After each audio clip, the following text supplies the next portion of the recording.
হিন্দু শাস্ত্র মতে মানুষের জীবন মৃত্যুতেই শেষ হয় না, তারপরে যেটা থেকে যায় সেটা হলো এক সূক্ষ্ম শরীর, যাকে আমরা আত্মা বলি।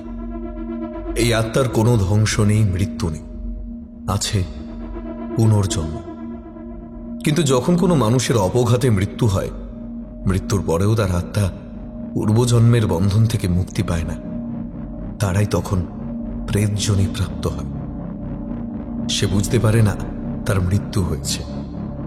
অতৃপ্ত বাসনা নিয়ে সে ঘুরতে থাকে পৃথিবীর স্তরের কাছাকাছি, যতদিন না তার মুক্তির ব্যবস্থা করা হয়। কিন্তু যখন কোনো মানুষকে হত্যা করা হয়, প্রেতজনি প্রাপ্ত হওয়ার পর সে হয়ে উঠতে পারে ভয়ঙ্কর প্রতিশোধ পরায়ণ। এই গল্পে আছে এমনই এক প্রতিশোধের কাহিনী, যা চোখে আঙুল দিয়ে দেখিয়ে দেয় মানুষের অন্তরে থাকা লোভ লালসা যখন তাকে পিশাচেরও অধম করে দেয়, তখন সে প্রেতের চেয়েও কত ভয়ঙ্কর হয়ে উঠতে পারে। আজকের গল্প প্রখ্যাত লেখিকা আহির তনিমা রায়ের কলমে প্রেতজনি। গল্প পাঠ, গল্পের সূত্রধার আমি ব্রতদীপ। অন্যান্য চরিত্রে অভিক, আকাশ, পার্থ, পিয়ালি, প্রীতম, অভিযান, সায়র ও অভিষেক। শুরু হচ্ছে আজকের বিশেষ নিবেদন, প্রেতজনি। শুনতে থাকুন।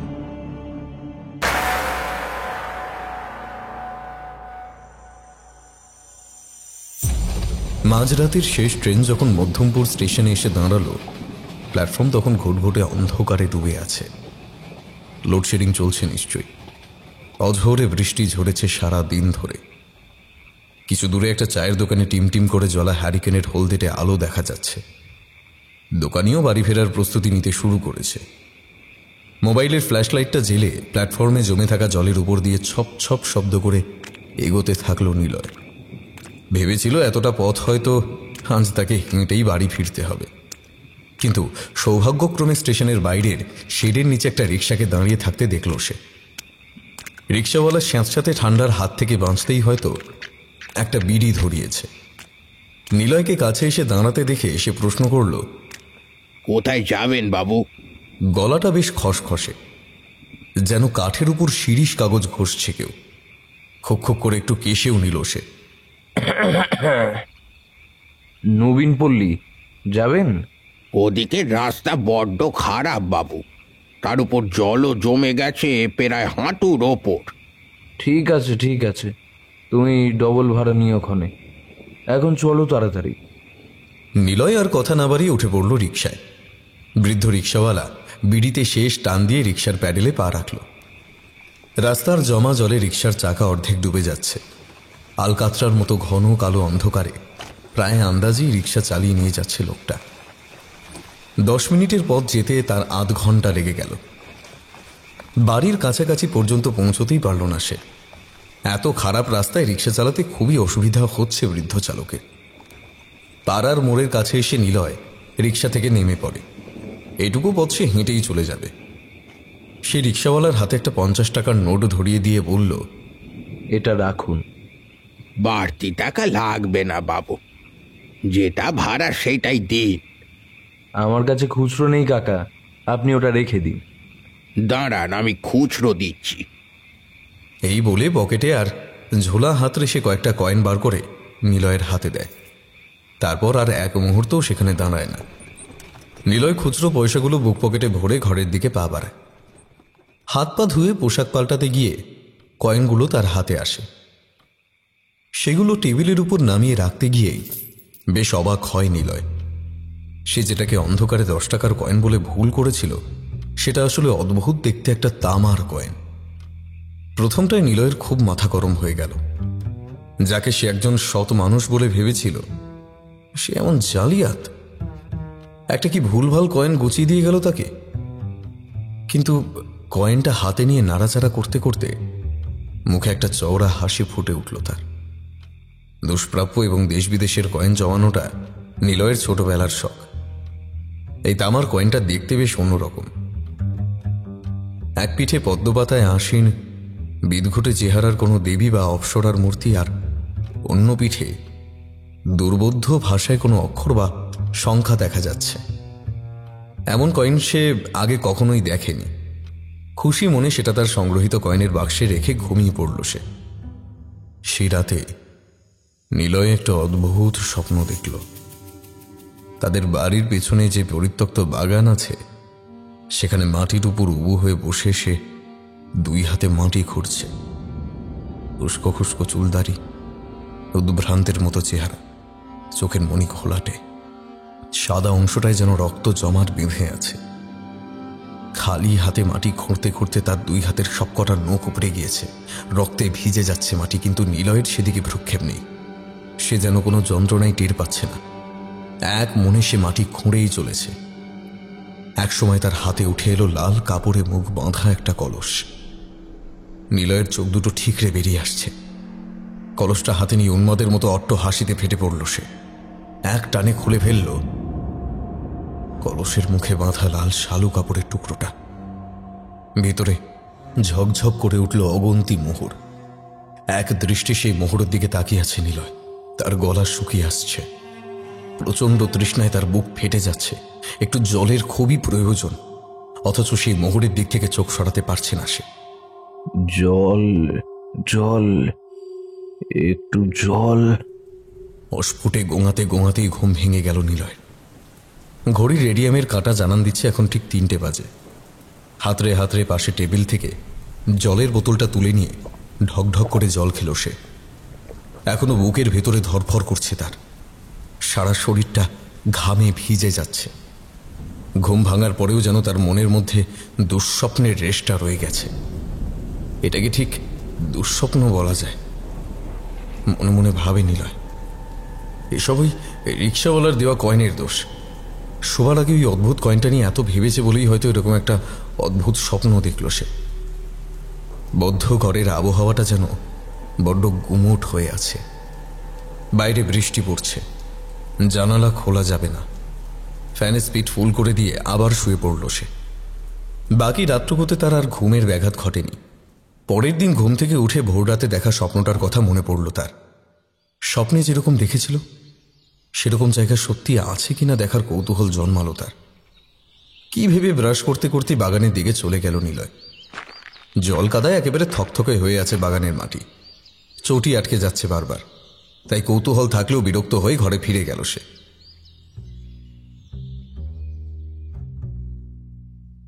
এরপর কাজের চাপে ওই কয়েনটার কথা মাথা থেকেই বেরিয়ে গেল তার। তাছাড়া এরকম স্বপ্নকে খুব একটা পাত্তা দেওয়ার ছেলেও সে নয়। এদিকে ইতিমধ্যে প্রায় মাসখানেক অতিক্রান্ত হয়ে গেছে। কোনো এক ছুটির দিনের অলস সময়ে তার নিজের সংগ্রহিত কয়েনগুলো একটু নেড়ে চেড়ে দেখার ইচ্ছা হলো।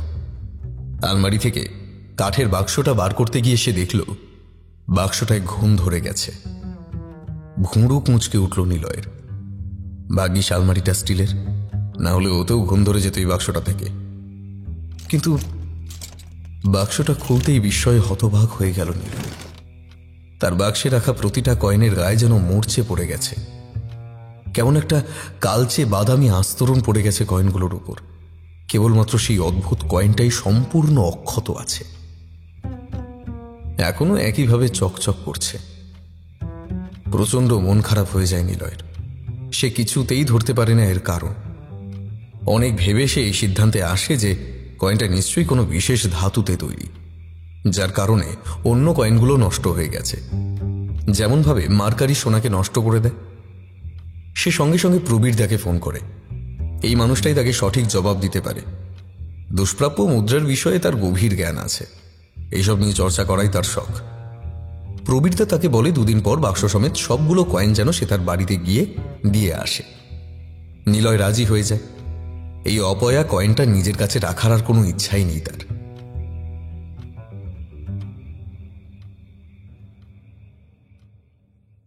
পরের দিন অফিস থেকে বাড়ি ফেরার সময়ও প্রচণ্ড বৃষ্টি পড়ছিল।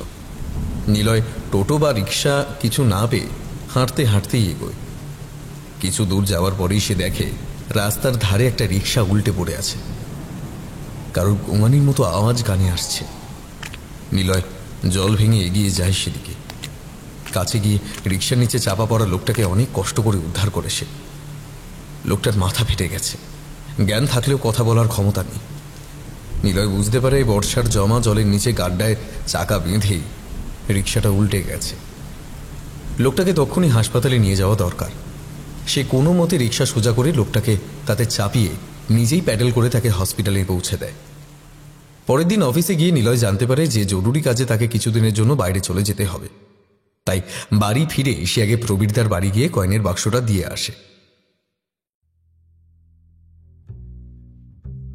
বাইরে গিয়ে কাজে ব্যস্ত থাকলেও একদিন সময় করে হসপিটালে ফোন করে ওই রিক্সাওয়ালার খোঁজ খবর নেয়। সে জানতে পারে যে রিক্সাওয়ালা সুস্থ হয়ে বাড়ি ফিরে গেছে। প্রায় দিন 15 পর বাড়ি ফেরে নিলয়। আর বাড়ি ফিরেই সেই অদ্ভুত কয়েনের কথা মনে পড়ে তার। সে প্রবীরদাকে ফোন করে, কিন্তু ফোনটা কেউ রিসিভ করে না। বেশ কয়েকবার চেষ্টা করেও তাকে ফোনে পায় না নিলয়। অগত্যা সে ঠিক করে কাল অফিস থেকে তাড়াতাড়ি ফিরতে পারলে সে একবার সরাসরি প্রবীরদার বাড়ি চলে যাবে। কিন্তু সেখানে তার জন্য যে ভয়ঙ্কর খবরটা অপেক্ষা করেছিল সেটা শোনার জন্য সে আদৌ প্রস্তুত ছিল না। ভর সন্ধ্যাবেলায় প্রবীরদার বাড়িটা অন্ধকারে ডুবে থাকতে দেখে সে আশেপাশের লোকদের কাছে খোঁজ নিতে যায়। পাড়ার মনের কাছে ক্লাবের সামনে ক্যারাম খেলছিল কয়েকজন। তাদের কাছে প্রবীরদা সম্বন্ধে জিজ্ঞেস করতেই তারা কেমন সন্দিগ্ধ চোখে তাকালো তার দিকে, যেন সে কোনো অপরাধ করে ফেলেছে। ওদের মধ্যে থেকেই একজন একটু কড়া গলায় বলে ওঠে, আপনি কিছু জানেন না নাকি? কি জানবো? ওকে তো পুলিশ ধরে নিয়ে গেছে। সে কি? কেন, কি করেছিল? খুন করেছিল। ভয়ঙ্কর ঘটনা মশাই। এক রাতে পুরো পরিবার শেষ। পুলিশ বলেছে খাবারে মনে হয় বিষ মিশিয়ে দিয়েছিল, আর না হলে অজ্ঞান করার ওষুধ। তারপর বাড়ি শুদ্ধ সবাইকে ফালা করে কেটেছে। সারা ঘর রক্তে ভেসে যাচ্ছিল। সবাইকে মেরে ফেলে নিজের ঘরের দরজা দিয়ে ঘুমোচ্ছিল। সকালে কাজের মেয়েটা এসে দেখে দরজা ভিতর থেকে বন্ধ। এদিকে কারুর কোনো সারা শব্দ নেই। সে পাড়ার লোক ডাকে, দরজা ভাঙা হয়। ভিতরে গিয়ে দেখা যায় কাটা ছিন্ন ভিন্ন লাশ পড়ে রয়েছে। ওদিকে তখনও ঘুমোচ্ছিল লোকটা। নিশ্চয়ই হেরোইন টানে। নেশার ঝোঁকে কি করেছে নিজেই জানে না। আমরাই থানায় ফোন করি, পুলিশ এসে ওকে গ্রেফতার করে। নিলয়ের মাথা বনবন করে ওঠে। এ কি করে সম্ভব? প্রবীরদার মতো ভালো মনের পরিবার বৎসল মানুষ কি করে এমন করতে পারে? আর কেনই বা এরকম করবে? বাড়ি ফিরে খুব মুষড়ে পড়ে নিলয়। কিছুতেই যেন এই ঘটনাটা মন থেকে মেনে নিতে পারছে না সে। সেই রাত্রে সে আবার একটা অদ্ভুত স্বপ্ন দেখে। টলটলে জলে পূর্ণ একটা জলাশয়, সেখানে অজস্র পদ্ম ফুটে আছে। নিলয় সেই জলাশয়ের উপর দিয়ে অনায়াসে হেঁটে যাচ্ছে, অথচ কিছুটা দূরেই জলের মধ্যে হাবুডুবু খাচ্ছে প্রবীরদা। আমাকে বাঁচাও, আমাকে বাঁচাও নিলয়, নিলয় আমাকে বাঁচাও। আমি আমি পাঁকের মধ্যে ডুবে যাচ্ছি। আমি আমি মরে যাচ্ছি ভাই, ভাই আমাকে বাঁচাও, বাঁচাও। প্রবীরদার চোখগুলো ঠেলে বেরিয়ে আসছে কোটর থেকে। বিকৃত হয়ে যাচ্ছে তার মুখ। অতি গন্ধময় কালো জল হুড়হুড় করে ঢুকে পড়ছে তার নাক মুখ দিয়ে। কি ভয়ানক দৃশ্য! আতঙ্কে শিউরে ওঠে নিলয়। সে দাঁড়িয়ে দাঁড়িয়ে দেখছে একটু একটু করে জলের তলায় ডুবে যাচ্ছে প্রবীরদা। তখনও জলের উপর তার হাতটা বেরিয়ে আছে। নিলয় হাতটা ধরে তাকে তুলতে যেতেই দেখতে পায় রক্তশূন্য ফ্যাঁকাশে হাতের মুঠোয় ধরা আছে সোনালি রঙের একটা চকচকে কয়েন। ঘুম ভেঙে ধরফর করে উঠে বসল নিলয়। প্রবীরদার হাতটা এখনো তার চোখের সামনে ভাসছে। আর ওই কয়েন, ওটা তো সেই কয়েনটা যেটা সে প্রবীরদাকে দিয়েছিল। কয়েনটা হাতে আসার পর থেকে এই অদ্ভুত স্বপ্নগুলো দেখছে সে। সবটাই কি তাহলে কাকতালীয়? নিলয়ের মন বলছে প্রবীরদার সঙ্গে যেটা ঘটেছে তার সঙ্গে ওই অদ্ভুত কয়েনটার নিশ্চয়ই কোনো সম্পর্ক আছে। প্রবল এক অস্বস্তিতে ছটফট করতে থাকে নিলয়। যে করে হোক প্রবীরদার সঙ্গে তার দেখা করতেই হবে। নিলয় উকিল মারফত খবর নেয় যে কবে প্রবীরদাকে কোর্টে তোলা হবে। সেই নির্দিষ্ট দিনে সে এজলাসের বাইরে একবার প্রবীরদার সঙ্গে কথা বলিয়ে দেওয়ার অনুরোধ করে উকিলবাবুকে। সেদিন যখন উকিলবাবু প্রবীরদাকে তার সামনে এনে হাজির করালো, নিলয় যেন কিছু বলার ভাষাই হারিয়ে ফেলল। সৌম্য চেহারার মানুষটাকে একজন বদ্ধ উন্মাদ ছাড়া কিছুই মনে হচ্ছে না। চোখে মুখে আতঙ্কের ছাপ সুস্পষ্ট। এ কি অবস্থা হয়েছে তার! নিলয়কে সামনে দেখেও যেন সে তাকে চিনতে পারল না। প্রবীরদা, আমি নিলয়। আমাকে চিনতে পারছো না? আমার যে তোমার সঙ্গে কিছু কথা ছিল। নিলয়ের চোখের দিকে তাকিয়ে কিছু একটা যেন বোঝার চেষ্টা করে প্রবীরদা।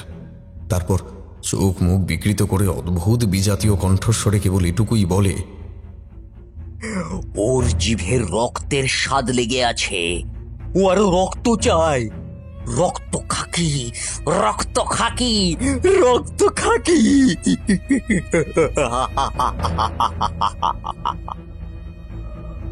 বিকট শব্দ করে হাসতে থাকে প্রবীরদা। নিলয়ের শরীরের রক্ত যেন জল হয়ে যাচ্ছে। ও কি সত্যি প্রবীরদা, নাকি ওর রূপধারী কোনো পিশাচ? নিলয়ের মনে এক বদ্ধমূল ধারণা জন্মায় যে এসবের সঙ্গে নির্ঘাত ওই রিক্সাওয়ালার কোনো যোগ আছে। সেই রাতেও যদি নিলয়কে ওই কয়েনটা না দিত তাহলে হয়তো এত কিছুই হতো না। ওটা এখন অভিশপ্ত জিনিস। নিলয় ঠিক করে যে সে ওই রিক্সাওয়ালাকে যেখান থেকে খুঁজে বের করবে। একটা একটা করে দিন কেটে যায়, অথচ কোনো সুরাহা হয় না। ওদিকে পুলিশের পক্ষ থেকেও তদন্ত যেন কিছুতেই এগোচ্ছে না। প্রবীরদাকে খুনি সাব্যস্ত করার মতো কোনো তথ্য প্রমাণ মেলেনি। গোটা একটা পরিবার শেষ হয়ে গেল, আর এর জন্য নিলয় নিজেকেও কম দায়ী মনে করে না। প্রবীরদার পরিবারের সকলের মৃত্যুটা হয়তো রহস্যই থেকে যাবে। বহুদিন পর আজ আবারও শেষ ট্রেনে ফিরেছে নিলয়, কিন্তু সে আশাই করতে পারেনি যে স্টেশনের বাইরে সেই রিক্সাওয়ালার সঙ্গেই তার দেখা হয়ে যাবে। লোকটা নিলয়কে দেখতে পেয়ে ছুটে এসে তার পা জড়িয়ে ধরে। আমায় ক্ষমা করে দেন বাবু, আমি অনেক বড় পাপ করেছি। আমি আমি আপনার ক্ষতি করতে চেয়েছিলাম, আর আপনি কিনা আমার প্রাণ বাঁচিয়েছেন। আমি আপনারা চিনতে পেরেছিলাম বাবু, কিন্তু কিছু বলার শক্তি ছিল না আমার। সেদিন যদি আপনি আমারে হসপিটালে না নিয়ে যেতেন, তাইলে তো আমি মরেই যেতাম বাবু। আমার পা ছাড়ো। তুমি যদি অন্যায় করে থাকো তাহলে তার শাস্তিও তোমাকেই পেতে হবে।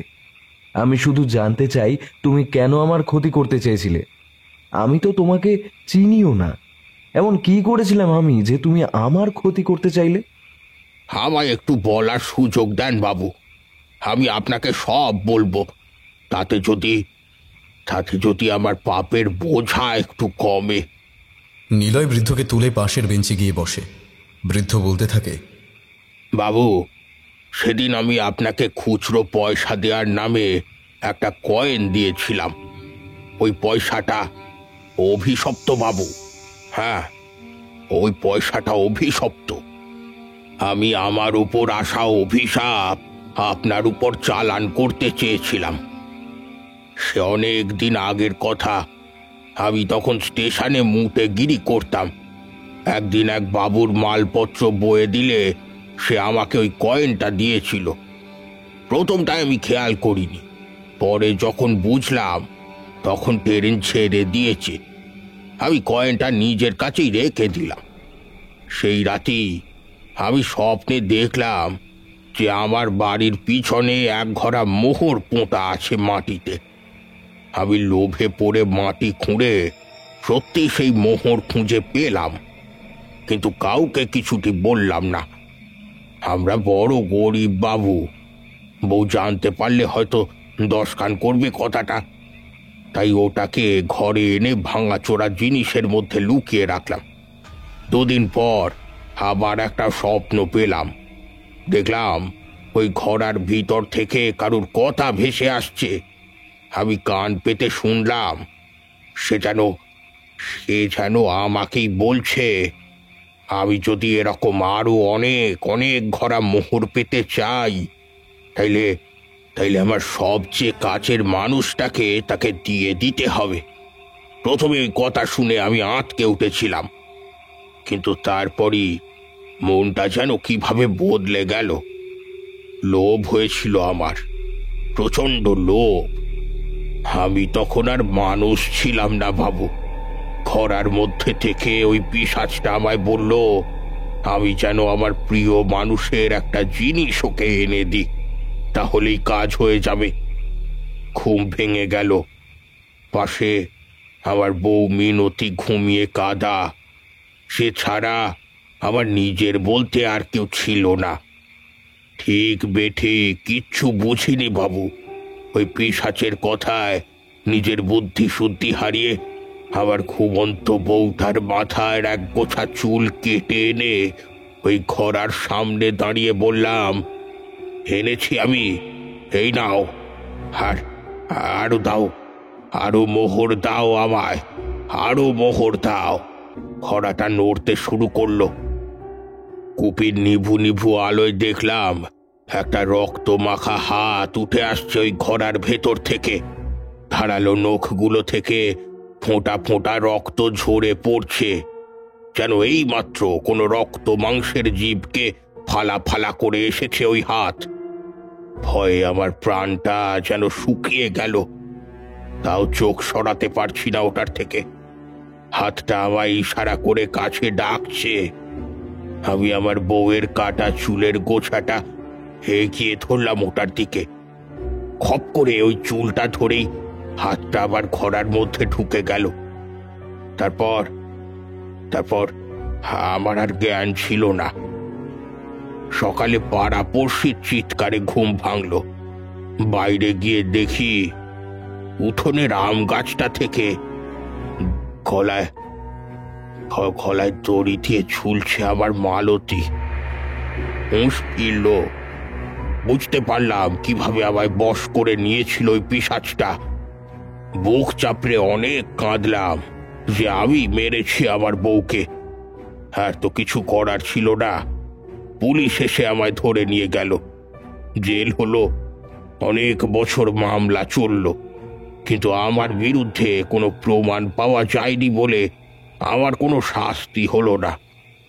তবে জানেন, জেলে ওই পিশাচটা আমার পিছু ছাড়েনি।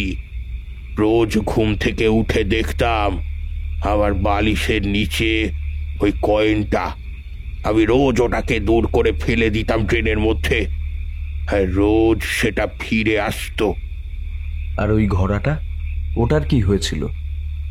ওরা ছেড়ে দেওয়ার পর বাড়ি ফিরে আমি ওই ঘোড়াটা কোথাও খুঁজে পাইনি।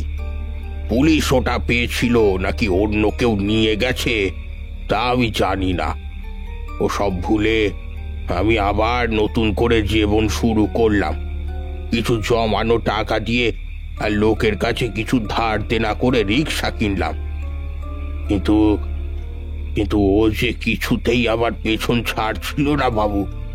রোজ রাতে ওই পিশাচটা আমার স্বপ্নে আসতো, আমায় লোভ দেখাতো। ভয়ে আমি ঘুমোতে পারতাম না। আমি আর পারছিলাম না বাবু।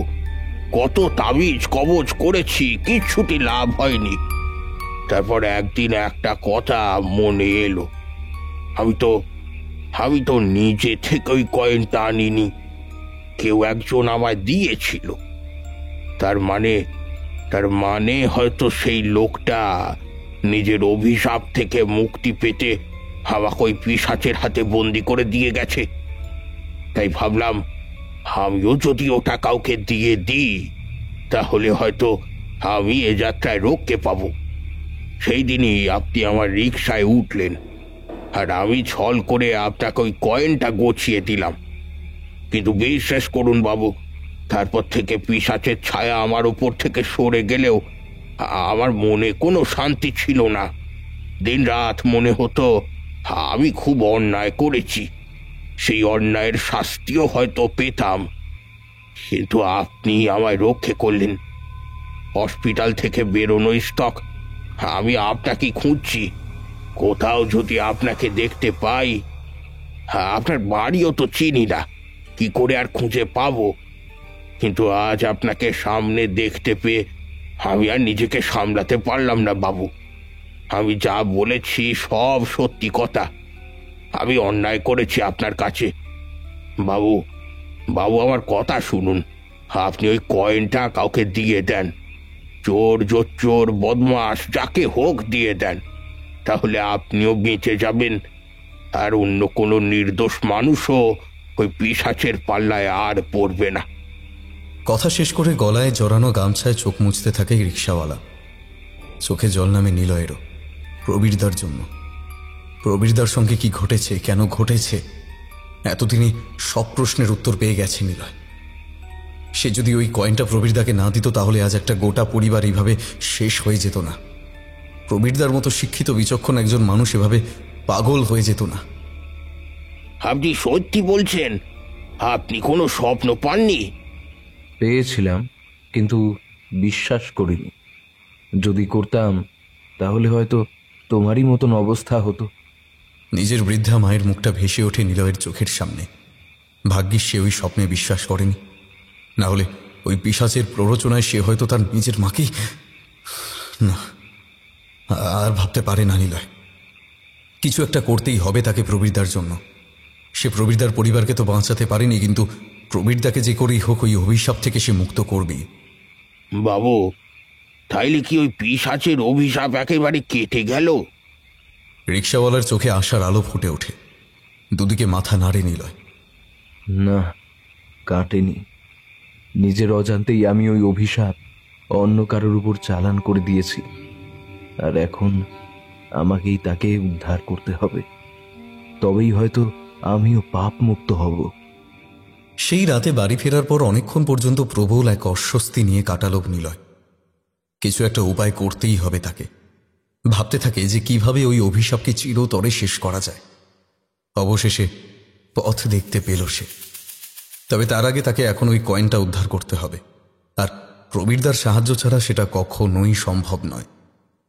নিলয় সিদ্ধান্ত নেয় তাকে আবারও প্রবীরদার সঙ্গে দেখা করতেই হবে।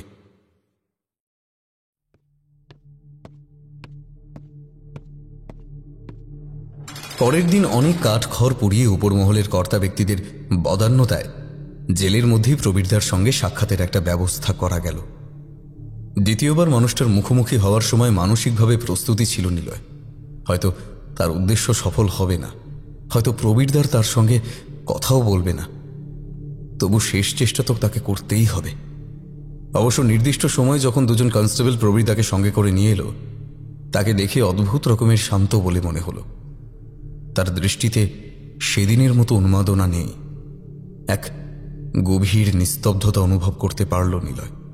সে ডাকল, প্রবীরদা, আমি নিলয়। চিনতে পারছো তো আমায়? তার দিকে দৃষ্টি না ফিরিয়েই মাথা নেড়ে সম্মতি জানালো প্রবীরদা। নিলয় ইশারায় কনস্টেবল দুজনকে বুঝিয়ে দিল যে তারা ওদেরকে একা ছেড়ে দিতে পারে। কনস্টেবল দুজন ভিজিটিং রুমের বাইরে গিয়ে দাঁড়ালো। নিলয় প্রবীরদার কাঁধে হাত রেখে বলল, বসো এখানে, তোমার সঙ্গে আমার জরুরি কথা আছে। প্রবীরদা বেঞ্চের উপর এসে বসে পড়ল। তারপর বেশ স্বাভাবিক কণ্ঠে বলে উঠল, আমি জানতাম তুই আমার কাছে আসবি। একটু যেন চমকে উঠল নিলয়। তুমি জানতে? প্রবীরদা, তুমি আর কি জানো? তুমি যা জানো আমায় বলো। আমি তোমাকে সাহায্য করার জন্য এখানে এসেছি। কথাটা শুনে প্রবীরদা স্ত্রী সুরে হেসে উঠল। নিলয়ের গাটা যেন কেমন শিরশির করে উঠল। প্রবীরদা নিলয়ের কানের কাছে মুখ নিয়ে গিয়ে অদ্ভুত একটা ফ্যাস ফ্যাসে চাপা স্বরে বলে উঠল, আমাকে কেউ বাঁচাতে পারবে না, তুইও না। রক্ত খাকির তেষ্টা না মেটা পর্যন্ত ও থামবে না। ও রক্ত চাই, অনেক অনেক রক্ত, গরম গরম তাজা তাজা নোনা স্বাদের রক্ত। নিলয় তাকিয়ে দেখল প্রবীরদার চোখ দুটো অস্বাভাবিকভাবে চকচক করছে, যেন তার সামনে খুব লোভনীয় কোনো খাবার রাখা আছে। নিলয় যা ভেবেছিল অবস্থা যে তার চেয়েও বেগতিক, তা বুঝতে বাকি থাকলো না তার। প্রবীরদার মধ্যে একই সঙ্গে দুটো অস্তিত্বের বহিঃপ্রকাশ দেখতে পাওয়া যাচ্ছে।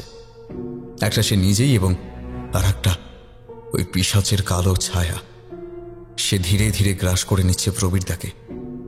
তবুও নিলয় শেষ চেষ্টা করতে ছাড়ল না। প্রবীরদা, আমাকে শুধু এটা বলে দাও যে ওই কয়েনটা তুমি কোথায় রেখেছো? বাড়িতে? প্রবল বেগে দুদিকে মাথা নাড়ল প্রবীরদা।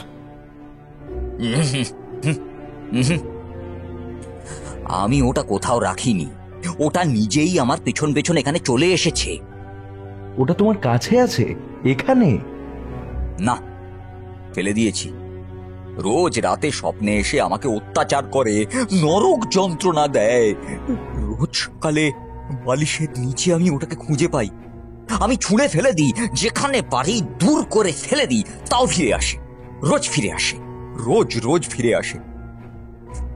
তো কালকেও আসবে, আমি জানি ঠিক আসবে। ও আমায় ছেড়ে কোথাও যাবে না, কোথাও যাবে না, কোথাও যাবে না। দুলে দুলে সুর করে কথাগুলো বলে গেল প্রবীরদা। নিলয় যেন আশাই করেছিল যে প্রবীরদা এরকম কিছু একটা বলবে, একটা আশার আলো দেখতে পেল যেন। প্রবীরদা, পরশুদিন তোমায় আবার কোর্টে তোলা হবে। তুমি ওই দিন সকালে কয়েনটা পেলে আর ফেলে দেবে না, মনে থাকবে তো? তুমি ওটা যেভাবে হোক লুকিয়ে রেখে দেবে তোমার কাছে। যে কোনো সুযোগে ওই কয়েনটা আমাকে দিয়ে দিতে হবে তোমায়। এই একটা কাজ তোমায় পারতেই হবে, তাহলেই তোমার উপর থেকে ওই পিশাচের ছায়া সরে যাবে। আমি কথা দিচ্ছি তোমায়, আমার কারণেই যেমন তোমাকে এত বড় বিপদে পড়তে হয়েছে, তেমন আমি তোমাকে এই বিপদ থেকে উদ্ধার করব। তোমার মনে থাকবে তো আমি কি কি বললাম? প্রবীরদা ফ্যাল ফেলে দৃষ্টিতে কিছুক্ষণ তাকিয়ে থাকে তার দিকে, তারপর হঠাৎই তাকে জড়িয়ে ধরে হাউমাউ করে কেঁদে ওঠে। তার কান্নার আওয়াজে সম্ভবত কনস্টেবল দুজন ভিতরে ঢুকে আসে। নিলয় উঠে পড়ল ওখান থেকে। তার যা জানার ছিল তা জানা হয়ে গেছে, যা বোঝার ছিল তা বোঝা হয়ে গেছে। সে প্রবীরদার পিঠে হাত বুলিয়ে তাকে নীরব সান্ত্বনা দিয়ে বেরিয়ে এলো সেখান থেকে।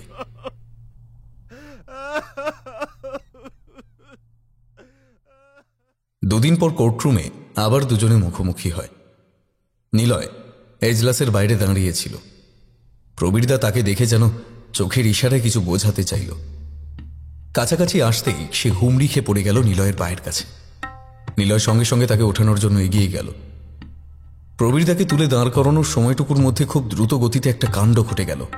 নিলয় যখন তাকে উঠে দাঁড়াতে সাহায্য করছে, তখন গার্ডের চোখকে ফাঁকি দিয়ে নিলয়ের হাতের মধ্যে কিছু একটা গুজে দিয়েছিল প্রবীরদা।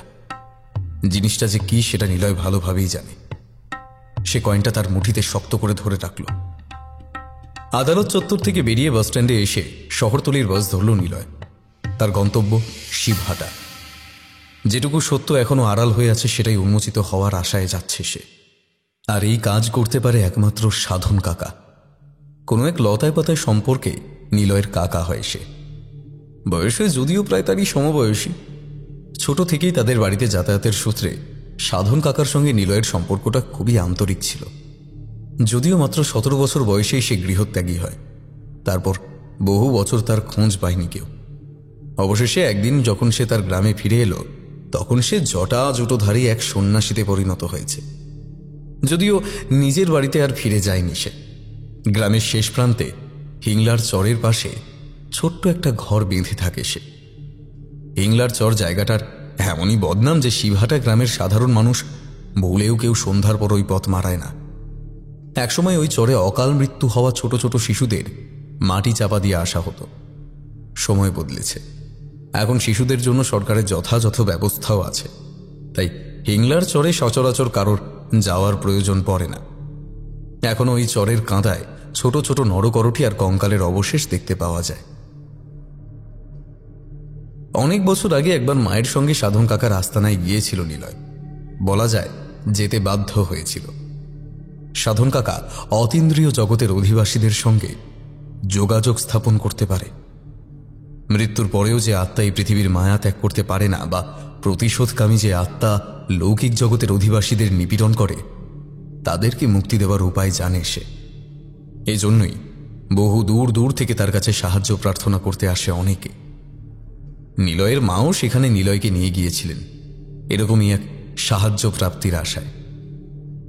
এক ঝড়জলের রাতে অফিস থেকে ফেরার পথে নিজের বাড়ির কাছে এসেই বজ্রাঘাতে মৃত্যু হয়েছিল নিলয়ের বাবার। তারপর থেকেই তাদের বাড়িতে এক অশরীরী অস্তিত্বের আনাগোনা অনুভব করতে পারত নিলয় এবং তার মা। সন্ধ্যার পর প্রায় বাইরে উঠোনে সাইকেলের ঘন্টি শুনতে পাওয়া যেত, কিন্তু দরজা খুললে কাউকেই দেখতে পাওয়া যেত না। মাঝে মধ্যেই রাত বিরেতে কলতলা থেকে জলের শব্দ শুনতে পাওয়া যেত, অথচ গিয়ে দেখা যেত চাতাল একেবারে শুকনো। শুধু তারাই নয়, পাড়ার লোকেরাও প্রায় নানা রকম অদ্ভুত ঘটনার সাক্ষী হচ্ছিল। যে রাস্তায় নিলয়ের বাবার অপঘাতে মৃত্যু হয়, রাত্রের দিকে সেই পথটা এড়িয়ে চলত সবাই, কারণ সেখানে নাকি মাঝে মধ্যেই এক সাইকেল আরোহীকে দেখতে পাওয়া যায়, যাকে অবিকল নিলয়ের বাবার মতোই দেখতে লাগে।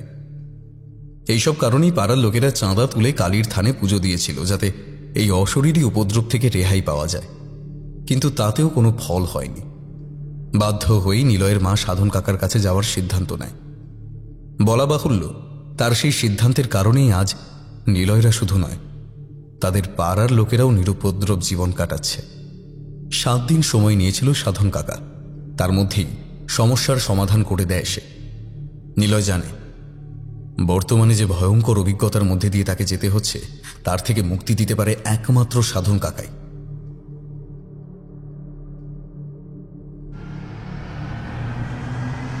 বাসটা যখন শিবহাটা বাসস্ট্যান্ডে দাঁড়ালো, তখন বিকেলের রোদ দিগন্তের উপর তির্যক হয়ে পড়েছে। গ্রামের মধ্যে দিয়ে হেঁটে হিংলার চর পর্যন্ত পৌঁছতে 1 ঘন্টার উপরে লাগবে। তার উপর এত বছর পরে পথঘাট চিনে এগোতেও সময় লাগারই কথা। তাই খিদে পেট চিনচিন করলেও খাবারের খোঁজ না করে নিলয় গ্রামের পথে হাঁটা দিল। প্রথমে বেশ কিছুটা পথ সে নিজেই চিনে চিনে এগোতে পারল, কিন্তু তারপর তার গ্রামের মানুষের সাহায্যের প্রয়োজন হলো। হিংলার চরে যাবে শুনতেই ভ্রু কুঁচকে উঠছিল প্রত্যেকেরই। একজন বয়স্ক মানুষ তো আশঙ্কার সুরে বলেই ফেলল, তা সেখানে যখন যাবেই বাবা, সকাল সকাল বেরোতে পারোনি? কাজ মেটতে তো সন্ধে নেমে যাবে। জায়গাটা কেমন তা জানো তো? জানি। বলে বৃদ্ধের দেখানো পথে এগিয়ে যায় নিলয়। তার এখন ভয় পাওয়ার সময় নয়। যত তাড়াতাড়ি সম্ভব তাকে সাধন কাকার কাছে পৌঁছতেই হবে। সে দ্রুত পায়ে হাঁটতে লাগল। গ্রামের সীমানা শেষ হয়ে গেছে। কখনো ধুধু মাঠ, কখনো আলপথ বেয়ে হিংলার চরের দিকে এগিয়ে যাচ্ছে সে।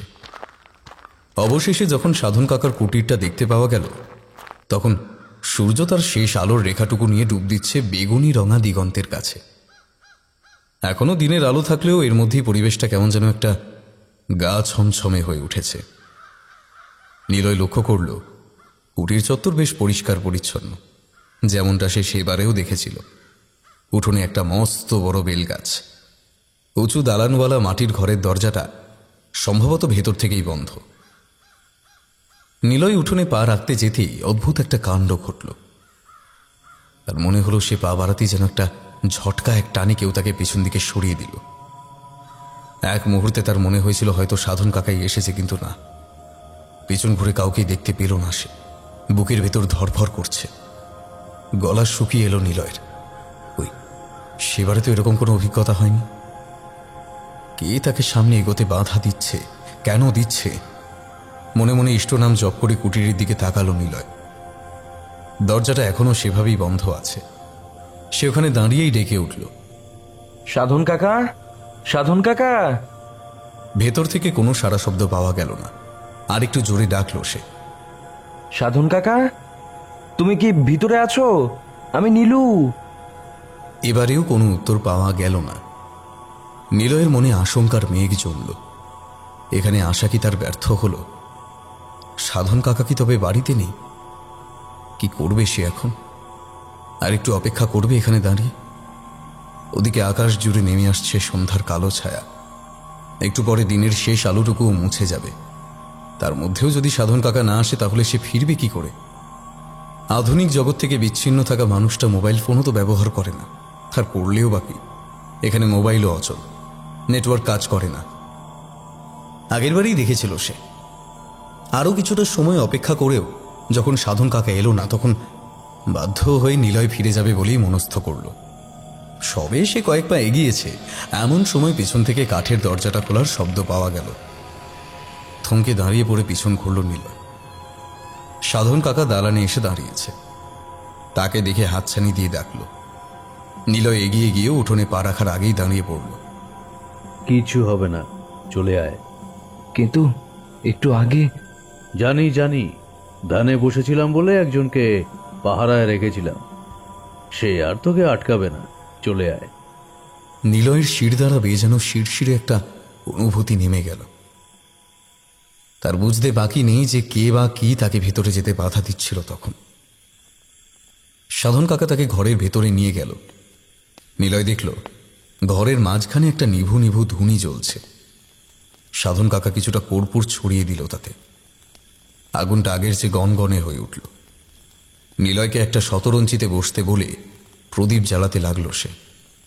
বাইরে তখন বেশ অন্ধকার নেমে এসেছে। সাধন কাকা ঘরের মধ্যে একটা প্রদীপ জেলে দিয়ে অন্য আরেকটা প্রদীপ বাইরের দাওয়ায় গিয়ে রেখে এলো। তারপর মাটির কলসি থেকে এক গ্লাস জল নিয়ে নিলয়ের দিকে এগিয়ে গিয়ে বলল, এই নে, জলটা খা। ক্লান্ত হয়ে গেছিস, খিদেও তো পেয়েছে ভালোই। একটু ঠান্ডা হয়ে বস, তারপর তোর কথা শুনছি।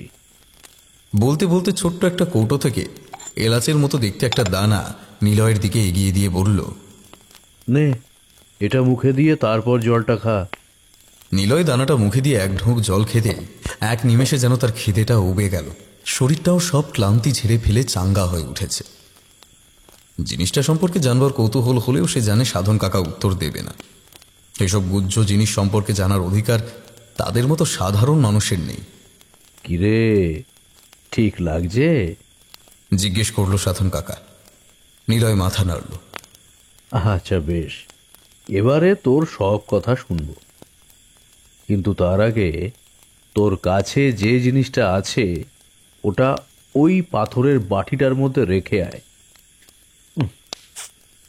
রক্তের কটু গন্ধ আসছে নাকে। নিলয় চমকে উঠল সাধন কাকার কথা শুনে। কয়েনটা যে তার পকেটেই আছে, কিন্তু গন্ধ, সে তো কোনো গন্ধ পাচ্ছে না। যাই হোক, সাধন কাকার কথা মতো জলপূর্ণ পাথরের বাটিতে সে কয়েনটা রেখে দিল। মুহূর্তের মধ্যে সাদা পাথর বাটির স্বচ্ছ জলটা রক্তিম বর্ণ ধারণ করল। নিলয় মনে মনে নিজেকে আশ্বস্ত করল যে সে সঠিক জায়গাতেই এসেছে। নিলয় তার আসনে এসে বসার পর দেখল সাধন কাকার মুখের অভিব্যক্তি বেশ গম্ভীর। খুব খারাপ জিনিস, খুব খারাপ জিনিস পেয়েছিস তুই। আচ্ছা, নিজেই পেয়েছিস নাকি কেউ তোকে দিয়েছে? যদিও কেউ দেওয়ার সম্ভাবনাই বেশি। কিরে, কেউ তোকে দিয়েছে? মাথা নেড়ে সম্মতি জানালো নিলয়। প্রথমে একজন দিয়েছিল, কিন্তু আমার হাত থেকে অজ্ঞানতাবশত ওটা অন্য কারোর কাছে চলে যায়। আমি আবার তার কাছ থেকে চেয়ে আনলাম তোমাকে দেখাবো বলে। কিন্তু এই জিনিস তো একজনের হাতের জিনিস নয়, বহু হাত ঘুরে তারপর তোর কাছে এসেছে। যার কাছেই গিয়েছে তারই সর্বনাশ করার চেষ্টা করেছে। তবে তোর কিছু হয়নি কেন জানিস? কেন? কারণ তুই ওই পিশাচের ফাঁদে পা দিসনি। কি ঠিক বলছি তো? ঠিক। আমাকেও লোভ দেখানোর চেষ্টা করেছিল, আমি স্বপ্ন ভেবেই গুরুত্ব দেইনি। গুরুত্ব দিলেও ও তোর এমন কিছু ক্ষতি করতে পারতো না। তোর বাবার সেই কাজের সময় তোকে যে কবচটা দিয়েছিলাম সেটা নিশ্চয়ই খুলিসনি। না। ভালো করেছিস। ওটা যতক্ষণ তোর কাছে আছে কোনো অপশক্তি তোর কোনো ক্ষতি করতে পারবে না, তা সে যতই শক্তিশালী হোক না কেন। কিন্তু যাকে তুমি পাহারায় রেখে দিয়েছিলে সে কি করে আমাকে বাধা দিতে পারলো? তুস, ও কি তোর ক্ষতি করতে চেয়েছে নাকি পাগলা? ও তো শুধু আমার আদেশ মানছিল। অশরীরী মানেই যে সে খারাপ এমনটা কিন্তু নয়। আসলে কি জানিস, মানুষ যখন আত্মহত্যা করে বা অপঘাতে মারা যায় তখন সে প্রেত যোনি প্রাপ্ত হয়, কারণ তার মনের বাসনাগুলো তো অপূর্ণই থেকে যায়। মৃত্যুর পরেও সে জীবনের প্রতি মায়া কাটাতে পারে না। তখন সে সূক্ষ্ম দেহেই এই জগতে ঘুরতে থাকে। তার যে মৃত্যু হয়েছে সে কথা সে বুঝতে পারে না বা মানতেই চায় না। যে একটু রাজস্বিক অবস্থায় থাকে তাকে বলা হয় সূক্ষ্ম দেহ, আর যে তামসিক অবস্থায় থাকে তাকে বলা হয় প্রেত। তোকে যে ভিতরে আসতে বাধা দিয়েছিল সে এক সূক্ষ্ম দেহের অধিকারী। তুই কিছুদিন হলো আমার কাছে এসে আশ্রয় নিয়েছে, সময় হলেই আবার চলে যাবে। তারপর কর্মফল অনুযায়ী 84 লক্ষ যোনির কোনো একটায় আবার জন্ম নেবে। তবে অতৃপ্ত আত্মা বা প্রেতের কিন্তু এত সহজে মুক্তি নেই, বিশেষ করে কেউ যদি তাকে বশ করে রাখে। যেমন তোর এই কয়েনের প্রেতের সঙ্গে হয়েছে। কোনো নিম্ন স্তরের তান্ত্রিক নিজের স্বার্থ সিদ্ধির জন্য ওই প্রেতকে বশ করার চেষ্টা করেছিল, কিন্তু যে তন্ত্র দিয়ে সে ওই আত্মাকে বাঁধতে চেয়েছিল তার প্রয়োগের জন্য উচ্চ মার্গে তন্ত্র সাধনার প্রয়োজন হয়। তাই ওই কয়েনের সঙ্গে বাঁধা প্রেতকে ওই তান্ত্রিক নিজের বশে রাখতে পারেনি। তার শক্তি দিনে দিনে বাড়তেই থাকে। সে যতবার কারুর প্রাণ নেবে ততবারই আরো এক ধাপ বেশি শক্তিশালী হয়ে উঠবে সে। তাহলে কি ওকে থামানোর উপায় নেই? আছে আছে, নিশ্চয়ই আছে, কিন্তু সেটা করতে গেলে আগে জানতে হবে যে কিভাবে ওই প্রেতকে বশ করা হয়েছিল আর কেন। হ্যাঁ, আমিও জানতে চাই। মানে আমিও দেখতে চাই যে কি ঘটেছিল। তুমি তো দেখাতে পারো, আমাকে দেখাবে? তা তো দেখাতেই পারি, কিন্তু তুই সহ্য করতে পারবি তো? ভয় পাবি না তো? তুমি তো আছো, ভয় পাবো কেন? আচ্ছা বেশ, বলছিস যখন তখন দেখাবো। তবে খেয়াল রাখিস, যতক্ষণ আমি ধ্যানে থাকবো তুই আমার হাতটা কিন্তু ছাড়বি না। যদি ভুল করেও চোখ খুলে ফেলিস আর কিছু দেখতে পাস তাহলে ভয় কিন্তু পাবি না। হ্যাঁ, মনে রাখবি, ভয় পেলে চলবে না। ওই সময় কিন্তু তোর ওই কবচ কাজ করবে না, তখন আমি হব তোর রক্ষা কবচ। তোর চারপাশে যাই ঘটুক না কেন ভুলেও কিন্তু আমার হাত ছাড়বি না, মনে থাকবে তো? মাথা নেড়ে সায় দিল নিলয়। সাধন কাকা মেঝেতে একটা কম্বল বিছিয়ে দিল এবং নিলয়কে সেখানে বসতে পড়ল। ধুনিটাকে এনে সামনে রাখলো আর তাতে আরো একটু কর্পূর ছড়িয়ে দিল। আগুনের আঁচটা গনগনে হয়ে উঠেছে আবার। সাধন কাকা ঘর আর বাইরের প্রদীপ দুটো নিভিয়ে দিয়ে এলো। তারপর পাথরের বাটিটা থেকে কয়েনটা নিয়ে এসে নিলয়ের পাশে এসে বসে পড়ল। ধনির আগুনের আলোটুকু ছাড়া চারিদিক একেবারে অন্ধকার। ডান হাতে কয়েনটা মুঠোয় ধরে রেখে বাঁ হাত দিয়ে নিলয়ের ডান হাতটা ধরে পদ্মাসনে বসে চোখ বন্ধ করল সাধন কাকা, আর নিলয়কেও চোখ বন্ধ করার নির্দেশ দিল। এবারে সে মন্ত্র জপ করতে শুরু করেছে। নিলয় সেই মন্ত্রের অর্থ না বুঝলেও সাধন কাকার উচ্চারণের গুণে তার কানে বেশ শ্রুতিমধুর শোনায় শব্দগুলো। সাধন কাকা দুলছে, নিলয়ের শরীরেও দুলুনি এসে গেল। বেশ একটা ঝিমঝিমে ভাব মাথার মধ্যে। হঠাৎই তার খেয়াল হলো তার ঠোঁট দুটো আপনা আপনি নড়ছে। ভালো করে খেয়াল করে বুঝতে পারল সে নিজেও সাধন কাকার বলা মন্ত্রগুলো আওড়ে যাচ্ছে। কি আশ্চর্য, সে তো নিজে থেকে কিছু বলছে না, তার মানে সাধন কাকাই তার মুখ দিয়ে মন্ত্রগুলো বলিয়ে নিচ্ছে। এভাবে কতক্ষণ চলল নিলয় জানে না। 10 মিনিট হতে পারে, আবার 2 ঘন্টাও হওয়াও অস্বাভাবিক নয়। সময়ের হিসেব নেই তার। আচমকা হাতের উপর বেশ জোরে সাধন কাকার হাতের চাপ অনুভব করল নিলয়। ঠিক সেই মুহূর্তেই তার মনে হলো শরীরটা যেন অসম্ভব রকমের ভারী লাগছে। সোজা হয়ে বসে থাকতেও কষ্ট হচ্ছে তার। চারপাশের অন্ধকার যেন আরো গাঢ় হয়ে এসেছে। একটু আগে পর্যন্ত চোখ বন্ধ অবস্থাতেও ধনির আগুনটা টের পাচ্ছিল নিলয়, কিন্তু এখন যেন কেউ কাপড়ে আলকাতরা মাখিয়ে তার চোখে বেঁধে দিয়েছে এমন অন্ধকার। ধনি থেকে নির্গত কর্পূরের সুগন্ধ এতক্ষণ ঘরে ভেসে বেড়াচ্ছিল, কিন্তু এখন শুধুই একটা বিকট পোড়া গন্ধ। হঠাৎই শরীরে প্রবল একটা ঝাঁকুনি অনুভব করল নিলয়। তারপরেই শরীরটা যেন পালকের মতো হালকা হয়ে ভেসে উঠল, মাত্র কয়েক সেকেন্ডের জন্য। তারপরেই তার চোখের সামনে ফুটে উঠল একটা দৃশ্য, অথবা বলা যায় সে নিজেই যেন এক অন্য জায়গায় গিয়ে উপস্থিত হল। একটা বহু পুরনো ভাঙাচোরা মন্দির, বটগাছের ঝুড়ি নেমে এদিক ওদিক থেকে। সেই মন্দিরের ভেতরে কাদের যেন দেখতে পাওয়া যাচ্ছে, করুণ সুরে কান্নার আওয়াজ ভেসে আসছে। এমন সময় ডান হাতে আবারও টান পড়ায় পাশ ফিরে তাকায় সে। দেখে সাধন কাকা তার হাত ধরেই দাঁড়িয়ে আছে। যা ঘটবে চুপচাপ দেখে যাবি, কোনো অন্যায় কিছু দেখলেও কিন্তু বাধা দিতে যাবি না। আমরা ভূতকালে প্রবেশ করেছি, এখানে যা ঘটতে দেখবি সেগুলো আগেই কিন্তু ঘটে গেছে, তাই সেগুলোর আর কোনো পরিবর্তন করা কিন্তু সম্ভব নয়। আর বাধা দিতে গেলে কি হবে? ওহ বাবা, তুই না বড্ড প্রশ্ন করিস বুঝলি। এখানের কিছুই হবে না, শুধু মন্ত্রের শক্তি কেটে গিয়ে তুই আবার বর্তমান কালে ফিরে যাবি বুঝলি। তাই বলছি শোন, যা দেখতে এসেছিস সেটা আর দেখতে পাবি না। নিলয় সাধন কাকার সঙ্গে সঙ্গে এমন একটা জায়গায় গিয়ে দাঁড়ালো যেখান থেকে মন্দির চত্বরটা একেবারে স্পষ্ট দেখা যাচ্ছে। ঠিক মাঝখানে একটা হোমকুণ্ড এবং তাতে ঘৃতাহুতি দিচ্ছে জটাজুটোধারী রক্তাম্বর পরিহিত এক তান্ত্রিক। তার চেহারায় উগ্রতার ছাপ স্পষ্ট, চোখ দুটো রক্তবর্ণ, মুখের বলি রেখায় নিষ্ঠুরতার ছাপ। এমন মানুষকে দেখে ভক্তি নয়, ভয়ের উদ্রেক ঘটে। করুণ সুরে কান্নার আওয়াজটা এখনো ভেসে আসছে, তবে কোথা থেকে আসছে বোঝা যাচ্ছে না। ঘৃতাহুতি সমাপ্ত হলে তান্ত্রিক বাজখাই গলায় চেঁচিয়ে ওঠে, যা, কে আছিস? নিয়ে আয় মেয়েটাকে, ওর বলির সময় হয়ে গিয়েছে। বলে তান্ত্রিকের দুজন চেলা মন্দিরের এক অন্ধকার কক্ষে প্রবেশ করল। একটু পরে তারা একটি সদ্য যুবতী নারীর 2 হাত আর 2 পা ধরে বাইরে নিয়ে আসলো। তাকে দেখে অচৈতন্য মনে হলেও কাছে এলে বোঝা গেল তার হুঁশ আছে।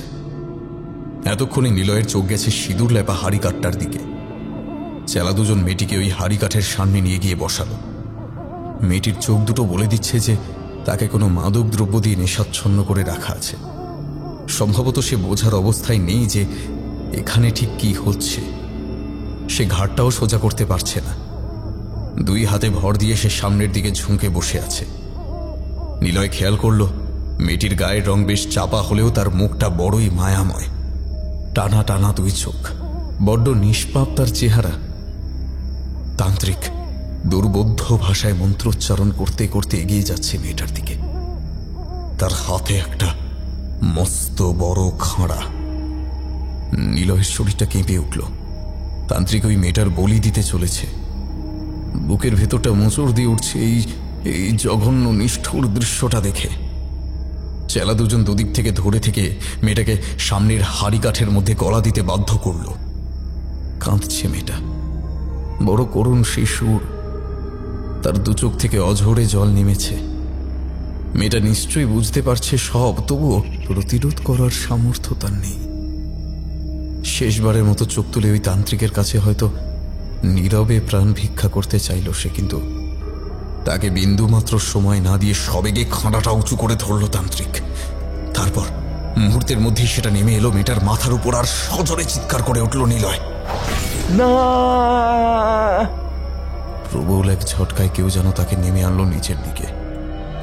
সে চোখ বড় বড় করে দেখল সে সাধন কাকার ঘরেই বসে আছে।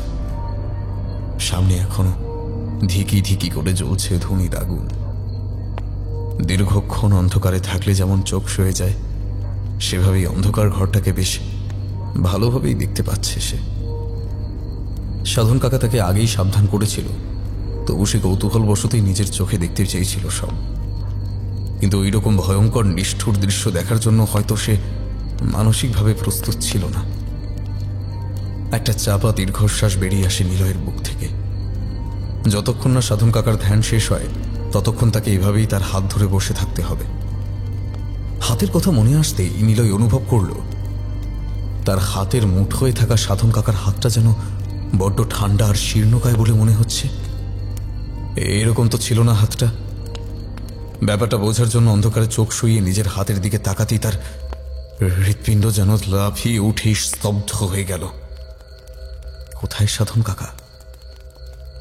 দম বন্ধ করে নিলয় দেখছে তার হাতের মধ্যে ধরা আছে যে হাতটা, সেটার কেবল কোনই পর্যন্তই অংশ আছে, বাকি দেহ বলে আর কিছুই নেই। সেই হাতটুকুও কোনো পচা গলা লাশের শরীরের অংশ।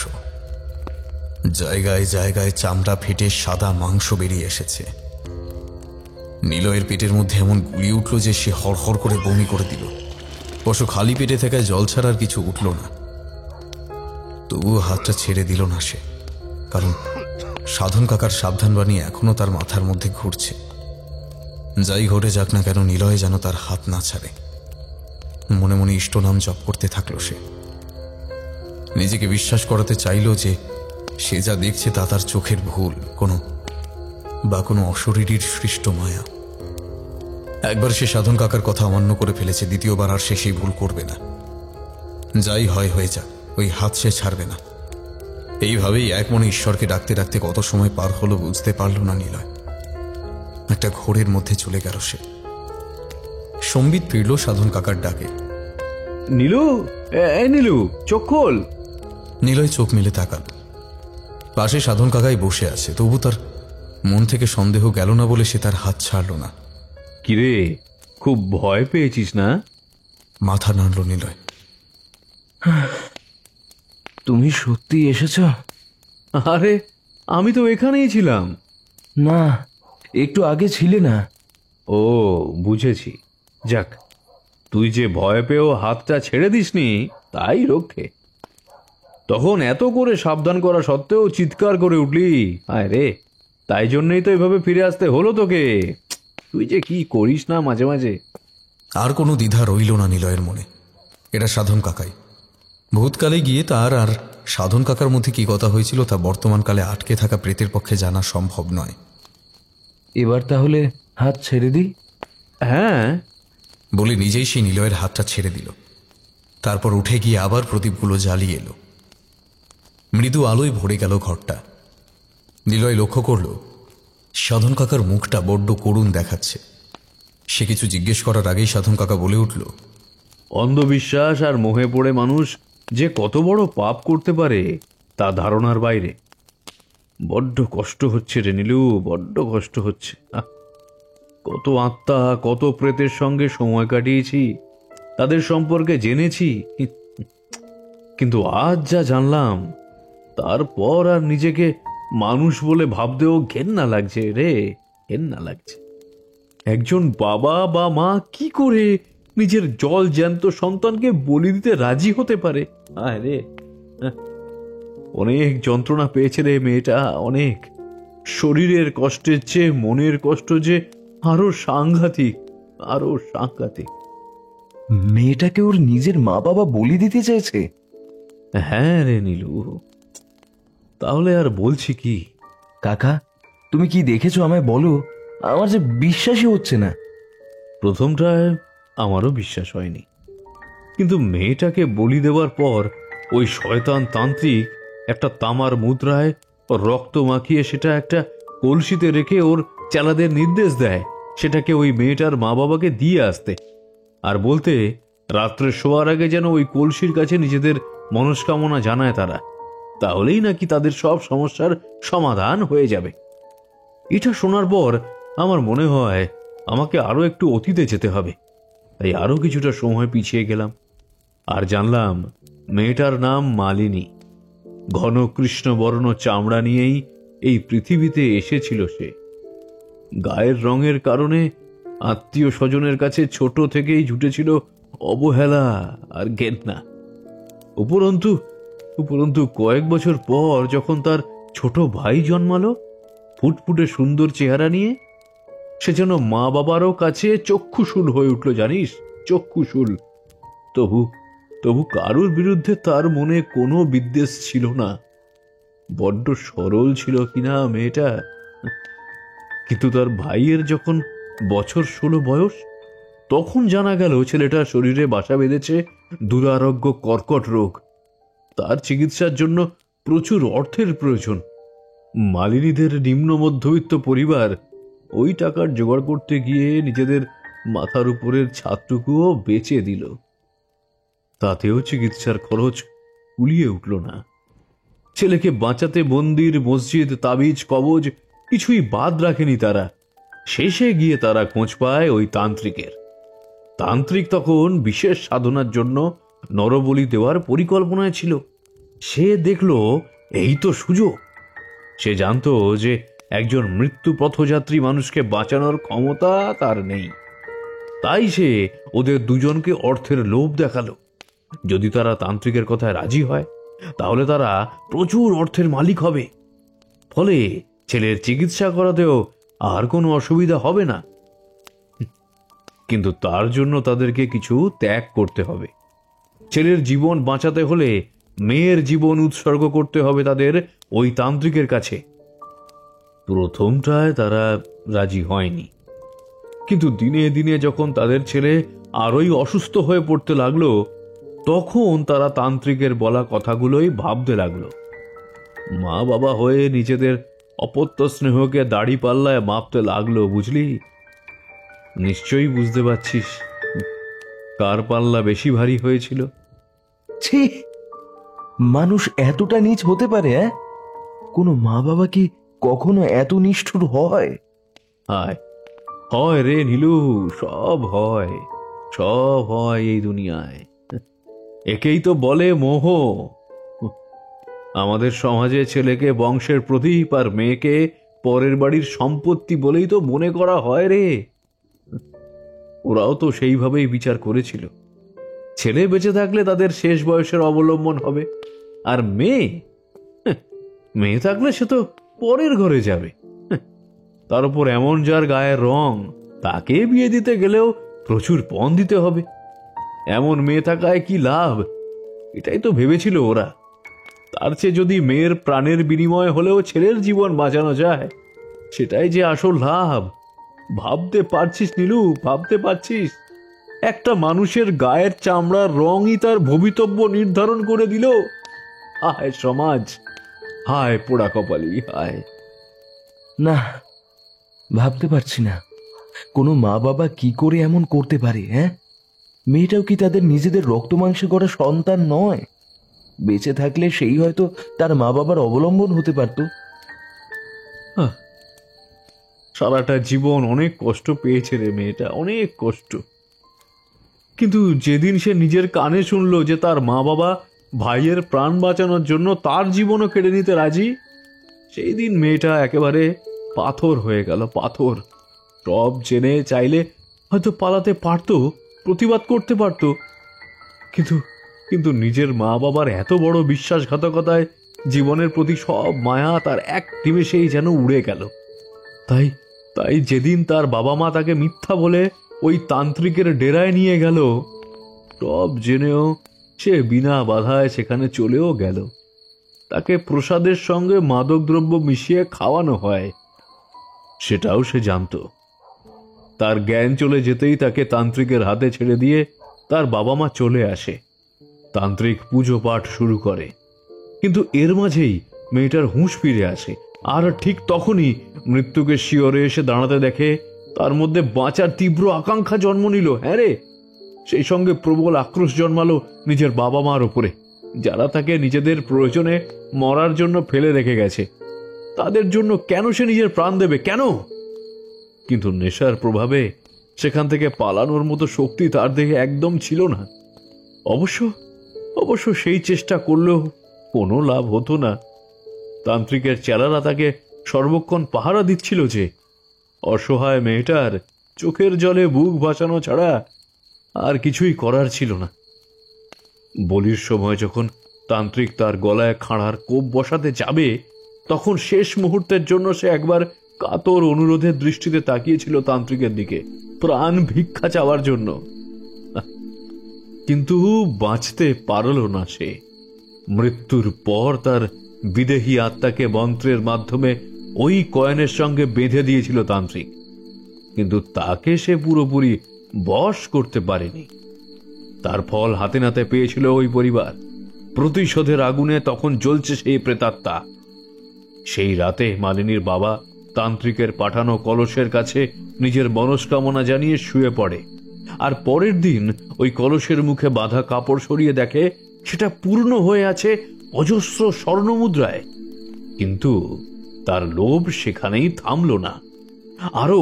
আরো স্বর্ণমুদ্রা পাওয়ার আশায় সে পরের দিন আবার সেই কলসের কাছে নিজের প্রার্থনা জানালো। কিন্তু সেই রাতেই সে পেল এক ভয়ঙ্কর স্বপ্নাদেশ, আর তারই ফলস্বরূপ একে একে প্রাণ গেল তার স্ত্রী আর ছেলের। সে নিজেও মানসিক ভারসাম্য হারিয়ে ফেলল। ওই অবস্থাতেই একদিন তার কাছ থেকে ওই কয়েনটা অন্য একজনের হাতে গিয়ে পড়ল। এইভাবেই সেটা একের পর এক হাত বদল হতে হতে অবশেষে তোর কাছে এসে পড়ে। বহু মানুষের রক্ত লেগে আছে ওই কয়েনে, বুঝলি নীলু, বহু মানুষের। মালিনী এখন রক্ত পিপাসু হয়ে এক পিশাচে পরিণত হয়েছে, যে মানুষের মনের লোভকে আশ্রয় করে নিজের রক্ত পিপাসা মেটায়। কাকা, এবারে তুমি ওকে মুক্তি দিতে পারবে তো? পারতেই হবে। জোর গলায় বলে উঠল সাধন কাকা। আর ওই তান্ত্রিক, সে কি এখনো বেঁচে আছে? মাথা নাড়ে সাধন কাকা। ওকে কেন মারতে পারেনি মালিনী? ওই তো আসল অপরাধী। কারণ যতদিন না কয়েনটা ওই তান্ত্রিকের কাছে পৌঁছায় ততদিন পর্যন্ত মালিনী ওর কোনো ক্ষতি করতে পারবে না। বুঝলাম, কিন্তু তাই বলে ওর কি কোনো শাস্তি হবে না? আলবাত হবে, হতেই হবে। সাধন কাকার হুঙ্কারে কেঁপে ওঠে মাটির দেওয়াল। যে হাত দিয়ে ওই নিষ্পাপ মেয়েটাকে বলি দিয়েছিল সেই হাত পেতেই ওকে ওর শাস্তি গ্রহণ করতে হবে।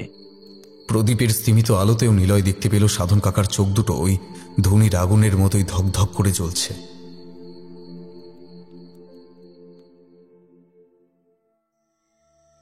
আজ অমাবস্যা, তার উপর শনিবার। এমন দিনে কেউ পথ ভুলেও কঙ্কালীতলায় আসে না।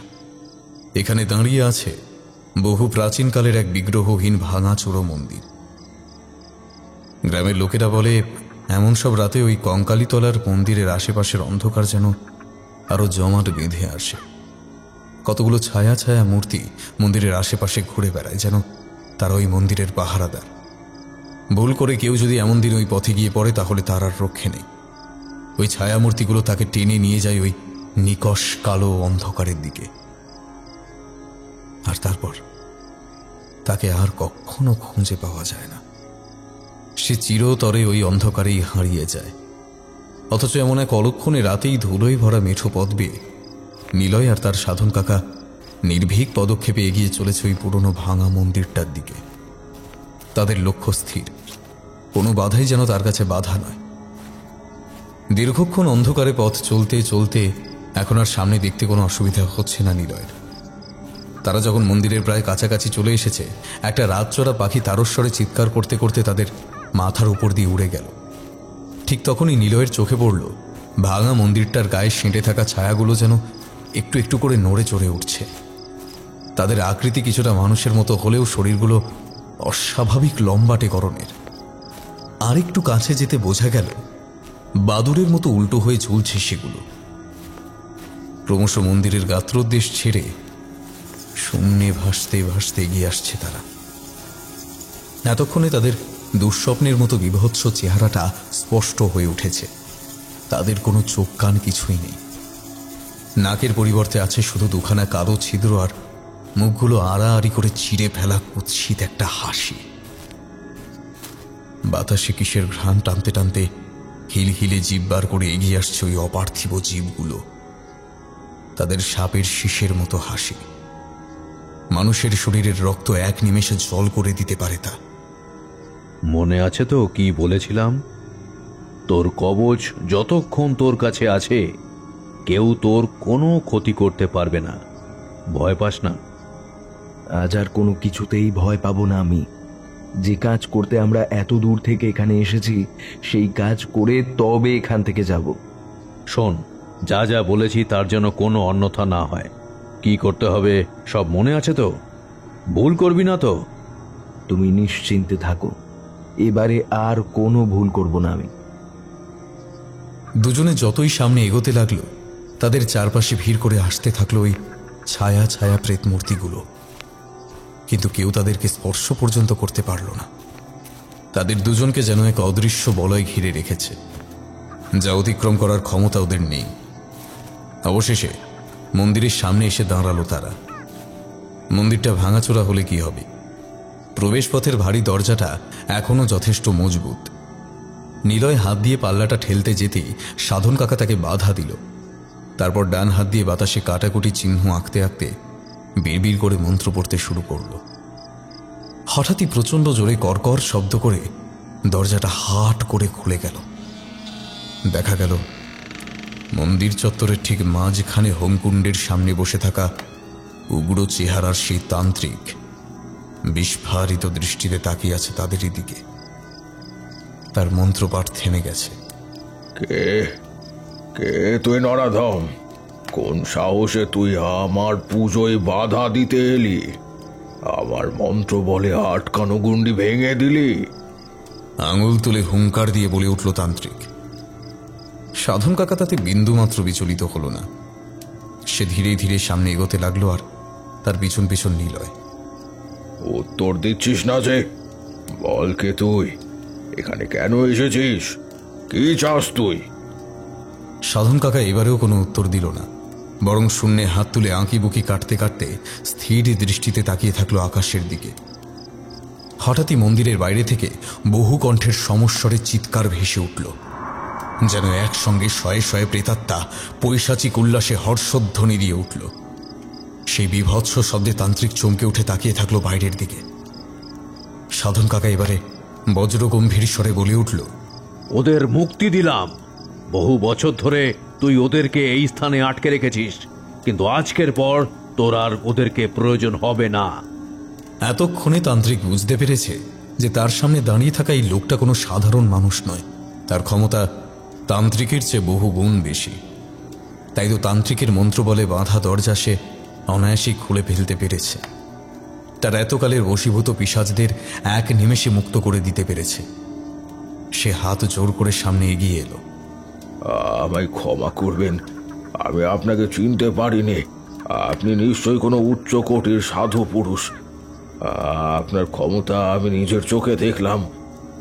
আপনার সামনে আমি কিছুই না। দয়া করে বলুন, আপনি আমার কাছে কেন এসেছেন? আমি এসেছি তোর মনস্কামনা পূর্ণ করতে রে। এত বছর ধরেও যে সাধনায় তুই সিদ্ধি লাভ করতে পারিসনি, আজ তোর সেই সাধনা পূর্ণ হবে। কিরে, অমর হতে চাস তো তুই? মৃত্যুবরণ না করেই এই নশ্বর জরাগ্রস্ত শরীর ছেড়ে সজ্ঞানে নতুন দেহ ধারণের ক্ষমতা অর্জন করার জন্যই তো আজ থেকে 18 বছর আগে মালিনী নামের মেয়েটিকে এই মন্দিরে নরবলি দিয়েছিলিস তুই, মনে পড়ে? পেরেছিস সফল হতে? হয়েছে সেই সিদ্ধিলাভ? হ্যাঁ, সঠিক গুরুর পথ নির্দেশ ছাড়া কেউ এই সাধনায় সিদ্ধিলাভ করতে পারে না রে, পারে না। আমি হলাম তোর সেই গুরু। আমার শরীর একজন যুবকের হতেই পারে, কিন্তু আমার আত্মা বহু প্রাচীন। 300 বছর ধরে আমি একের পর এক মানবদেহ পরিবর্তন করেছি। এখন তুই বল, তুই কি চাস? আমাকে গুরু মেনে সাধনা সিদ্ধিলাভ করবি, নাকি আমি এই মুহূর্তে আমার শিষ্যকে নিয়ে এই স্থান ত্যাগ করে চলে যাব? সাধন কাকার কথা শুনতে শুনতে তান্ত্রিকের চোখ দুটো বিস্ফারিত হয়ে উঠল। সে কাঁপতে কাঁপতে 2 হাত বুকের কাছে জড়ো করে বলে উঠল, আপনি মানুষ না, আপনি ঈশ্বর, আপনি অন্তর্যামী, আপনি ত্রিকালদর্শী। আজ থেকে আমি আপনাকে আমার গুরু মানলাম। সন্ন্যাসী মহারাজ, বলুন আমায় কি করতে হবে? সাধন কাকা যে এই প্রশ্নেরই অপেক্ষায় ছিল তা ভালো করেই জানে নিলয়। ওই ভণ্ড তান্ত্রিকের খেলা শেষ হতে আর দেরি নেই। সাধন কাকা বলেছিল তান্ত্রিক তার প্রাপ্য শাস্তি নিজে হাতে পেতে গ্রহণ করবে। এবারে তার সময় এসে গেছে। সাধন কাকা তার মুষ্টিবদ্ধ হাত তান্ত্রিকের দিকে বাড়িয়ে ধরে বলল, এই নে, এটা নিলেই তোর সিদ্ধিলাভের রাস্তা খুলে যাবে। এটা দেওয়ার জন্যই তো আমি এত দূর থেকে তোর কাছে এসেছি। নে ধর, দেরি করিস না, ধর। তান্ত্রিক সাধন কাকার সামনে এগিয়ে এসে ভিক্ষে নেওয়ার ভঙ্গিতে 2 হাত বাড়িয়ে দিল।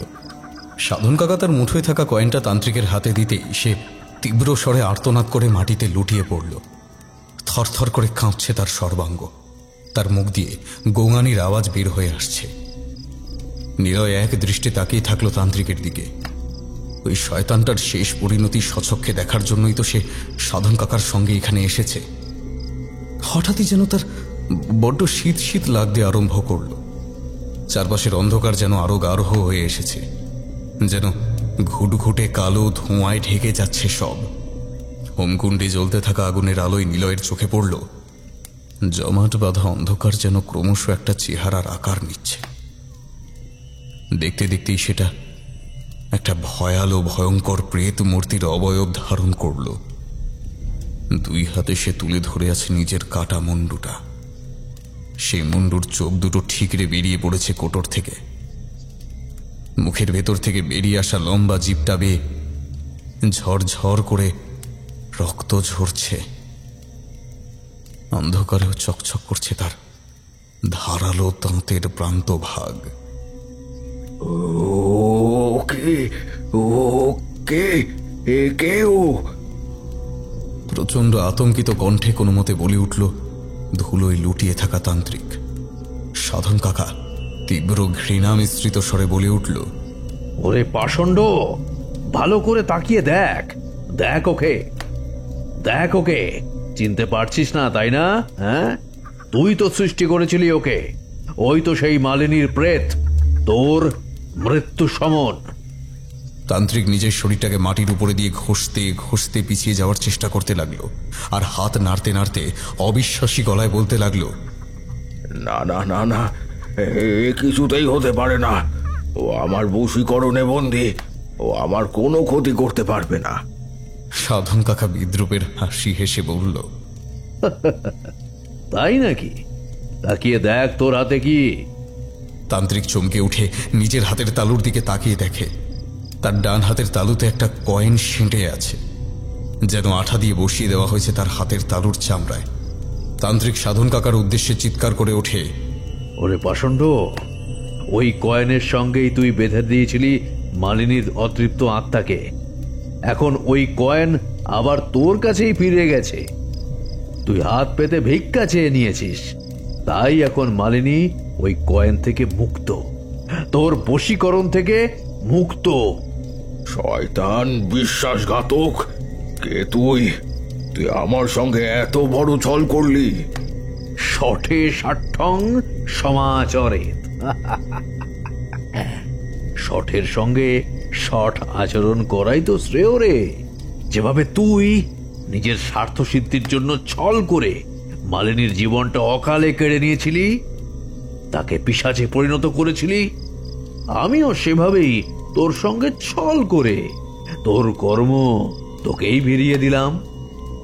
বাকি কাজটুকু সেই সম্পন্ন করবে। বলে সাধন কাকা নিলয়কে নিয়ে চাতালের একপাশে সরে দাঁড়ালো। তান্ত্রিকের উঠে দাঁড়ানোর শক্তি নেই। সে মাটিতে গড়াগড়ি দিতে দিতেই কয়েনটা তার হাত থেকে ছাড়ানোর প্রাণপণ চেষ্টা করে যাচ্ছে, আর একটু একটু করে তার দিকে এগিয়ে যাচ্ছে শূন্যে ভাসমান সেই ভয়ালো ভয়ঙ্কর প্রেতমূর্তি। একসময় তান্ত্রিকের বুকের উপর ছুঁড়ে বসল সে। তার দুই হাতে ধরা কাটা মুন্ডুর চোখ দুটো তান্ত্রিকের উপর স্থির। বিকৃত একটা হাসি ফুটে উঠল ওর রক্ত মাখা মুখে। সাপের শীষের মতো হিস হিসে কণ্ঠস্বরে সে বলে উঠল, নর বলে দেবী না তুই? নর বলে? রক্ত চাই আমার, তাজা তাজা তাজা রক্ত, গরম নোনতা রক্ত। আমার তেষ্টা পেয়েছে, ভীষণ তেষ্টা পেয়েছে আমার। রক্ত রক্ত চাই আমার, তাজা তাজা রক্ত। চোখের পলক ফেলতে সেই ভয়ঙ্কর অবয়ব কালো ধোঁয়ার আকার ধারণ করে হুড়হুড় করে ঢুকতে শুরু করে তান্ত্রিকের গলার ভেতর। তার চোখ দুটো ঠিকরে বেরিয়ে আসছে, শরীরটা যেন শক্ত কাঠ হয়ে গেছে। ধোঁয়াটা সম্পূর্ণভাবে তান্ত্রিকের শরীরের ভিতর প্রবেশ করে যেতেই স্থির হয়ে থাকা শরীরটা হঠাৎই টান টান হয়ে উঠে পড়ল। তারপর টলতে টলতে এগিয়ে এলো হোমকুণ্ডের দিকে। পাশেই পড়েছিল কাঠের টুকরো, চেরাই করার ধারালো দা। সেই দা হাতে নিয়ে সোজা হয়ে দাঁড়ালো তান্ত্রিক। আগুনের শিখায় আলোয় তার চোখ দুটো এক মুহূর্তের জন্য চকচক করে উঠল, আর পরক্ষণেই সে দায়ের কোপ বসিয়ে দিল নিজের গলায়। এক নিমেষে আড়াআড়ি ফাল হয়ে গেল তার কণ্ঠনালী, কিন্তু তার মুখে এক বিন্দু যন্ত্রণার ছাপ ফুটে উঠল না। গলা থেকে ফিনকে দিয়ে বেরোনো রক্ত দুই হাতের অঞ্জলিতে ধারণ করে লোভাতুর দৃষ্টিতে তাকিয়ে থাকলো কিছুক্ষণ। তারপর নিজের হাতেই নিজের রক্ত সশব্দে পান করতে লাগলো। দৃশ্যটা দেখে নিলয়ের সারা শরীরের মধ্যে দিয়ে যেন বরফ শীতল স্রোত বয়ে গেল। এমন সময় সাধন কাকা কয়েকবার সামনে এগিয়ে গিয়ে দুই হাত জড়ো করে অনুরোধের ভঙ্গিতে বলে উঠল, মালিনী, আমি জানি তোমার প্রতি অনেক বড় অন্যায় করা হয়েছে, অনেক কষ্ট পেয়েছো তুমি, তাই জন্যই তোমার মধ্যে এতখানি প্রতিহিংসা জন্ম নিয়েছে। কিন্তু এবারে শান্ত হও মা, এবারে শান্ত হও। তোমার অপরাধী শাস্তি পেয়েছে, এবার তোমাকেও যে চলে যেতে হবে। আমি যাব না, আমি যাব না এখান থেকে, যাব না আমি কিছুতেই যাব না, আমি যাব না এখান থেকে, যাব না। যেতে তো তোমায় হবেই মা, তুমি না চাইলেও যেতে তোমাকে হবেই। আমাকে শক্তি প্রয়োগ করতে তুমি বাধ্য করো না। তুমি জানো আমি কেন তোমাকে এখানে নিয়ে এসেছিলাম। আমার উদ্দেশ্য সফল হয়েছে, কিন্তু মা, জীবন আর মৃত্যুর মাঝখানের জগতে তুমি আটকে আছো। এখানে অনন্ত যন্ত্রণা ছাড়া আর কিছুই যে পাওয়ার নেই। আমি তোমার শেষকৃত্য সম্পন্ন করতে চাই, তোমাকে এই যন্ত্রণা থেকে মুক্তি দিতে চাই। তুমি স্বেচ্ছায় আমায় অনুমতি দাও মা।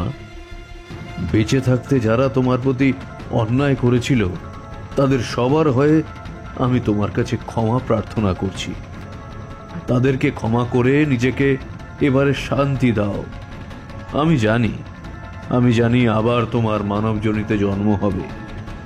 গত জন্মে যে ভালোবাসা থেকে তুমি বঞ্চিত হয়েছ, পরের জন্মে মা বাবার কাছে সেই ভালোবাসা, স্নেহ, যত্ন অঢেল পাবে তুমি, অঢেল। তুমি কি সেসব চাও না মা? তুমি কি চাও না এই প্রেত জনি থেকে মুক্তি পেতে?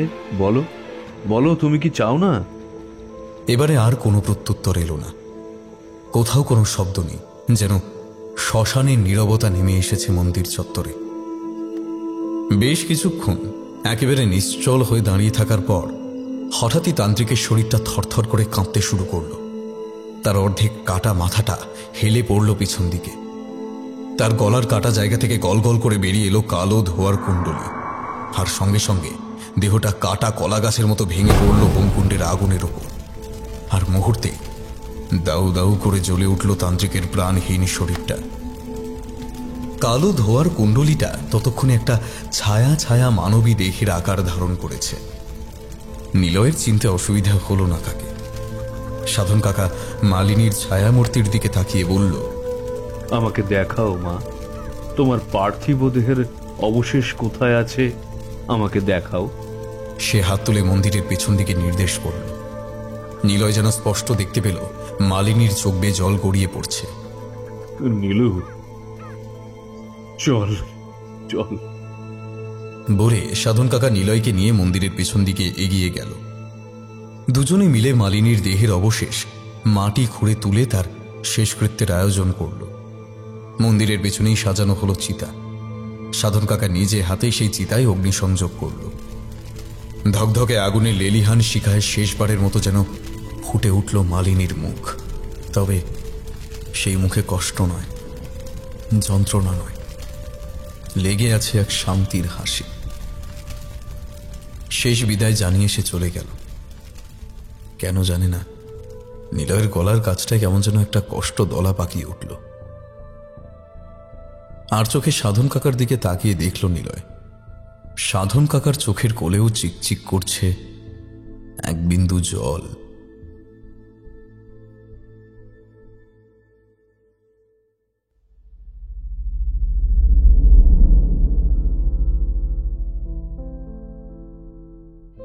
শুনছিলেন লেখিকা আহির তনিমা রায়ের কলমে প্রেতজনী। সম্পাদনা এবং কাস্টিংয়ে সৌরভ এবং মেঘনা। পরিচালনা এবং ভিডিওর ভিজুয়াল এফেক্টসে সৌরভ। এডিটিংয়ে সায়ক। পোস্টার ডিজাইনে কৃষ্ণেন্দু মণ্ডল। আমাদের গল্পগুলি ভালো লেগে থাকলে লাইক করে দেবেন এবং আপনাদের মূল্যবান মতামত কমেন্টে জানাতে ভুলবেন না। আরও নতুন নতুন গল্প শুনতে চ্যানেলটি সাবস্ক্রাইব করে পাশে থাকা বেল আইকনটি প্রেস করে দেবেন, যাতে নতুন কোনো গল্প এলে তার নোটিফিকেশন সরাসরি